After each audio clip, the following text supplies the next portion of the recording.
In this video, students work in groups to construct models of electrical circuits that they then demonstrate to the class. Good morning, class. So as in the previous sessions, we have already talked about electricity, charges, function of a motor and a generator. I would like you all to be involved in some kind of an activity of either making a physical model or a role play or a human model to demonstrate the various concepts that you have learned in the previous sessions. So I would like to know that in the groups of 8, what topics will you all be demonstrating to us today? Our group is going to present a physical model upon the topic of variable resistances. So we are going to use physical objects like a spool or a yarn and some pens and some threads to depict a full circuit and a working motor. We'll be demonstrating the principle of the DC motor and through a human model and on the sheet of paper in the form of a diagram. We will be representing an electrical circuit through a paper model. We will be using markers to represent the flow of electrons across the circuit. We will discuss the principle of electric generator. So that means you are going to talk about the transformation of various forms of energy, right from mechanical to electrical. And then Okay, that's great. So we're looking forward to that. So now I want you all to start working and start discussing about your model, and then you have next 10 minutes to work on your models and show us the final presentation. Yes, Parth, you have the thread? Yes, it can be used as a motor. Yes. This may act as a battery. Could you please close the circuit so that the flow starts? It is closed. Now This is a higher resistance, so less speed. Now I will change the jockey to another position. Yeah, resistance is decreasing, the motor speed is increasing.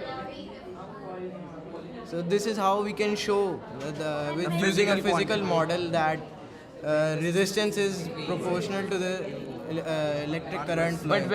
But when the circuit is open, the current stops and the motor will not work. Create the model of electromagnetic induction. We use the galvanometer, the connecting wires, the exons, the splitters and brushes, and the coil. We should make it in such a way that it is convenient to rotate it, and then we can show the coil rotating. And so it is easier for the galvanometer to show the reading so that we can improve this the rotation in this model. And we can also use perfect magnet instead of these papers. Yes. So Rudranil, can you tell if there are some limitations of this model? I think it is not showing the flow of charges here. Yeah, correct. I think we should have made something that which would depict from which side the electrons are coming. And we could have done better wiring could be used and a switch. Better connecting wires could be used and the depiction could be more clear and This jockey thing is a bit hassle and it's gonna create some problems. It's being like a hodgepodge over here. Well, a DC motor, when in a magnetic field, when we, pass current through the electric wires, motion is produced in the electric wires. In this model, you are already generating electricity. Can you tell me the use of that electricity in terms of transformation of that? Do you know some examples? Electricity induced in this model when it reaches our household, and in fans it gets converted into mechanical energy, in iron it gets converted into heat energy, and so on. The teacher asks each group to report back on their discussions. All right, class. Now I just want to add up that if anybody else would like to speak about any other ways of doing the demonstrations, like any other way. Okay, yes. You talked about the flow of current. Can you show it by other means?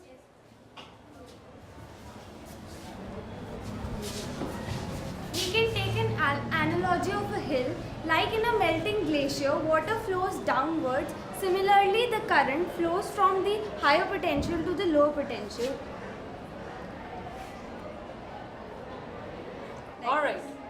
So that's what you are trying to show, that how current flows in a circuit. Anybody else in the class who would like to give any feedback? Anything? Yes, please. And finally, one group acts out a role play to illustrate a direct current motor. First, take the battery source from the back. This is the split ring. 2 split rings we have given. This is the coil, moving coil. This is the axle, and two magnetic poles, north pole and south pole. When the current is given in a magnetic field, the coil will move and will show motion. As you can see, the coil is moving in a direction, in clockwise and anti-clockwise direction, as you can see. When your students work in groups, they support each other to develop their understanding of more difficult concepts. You will be able to check your students' understanding of difficult concepts by observing their models and discussions.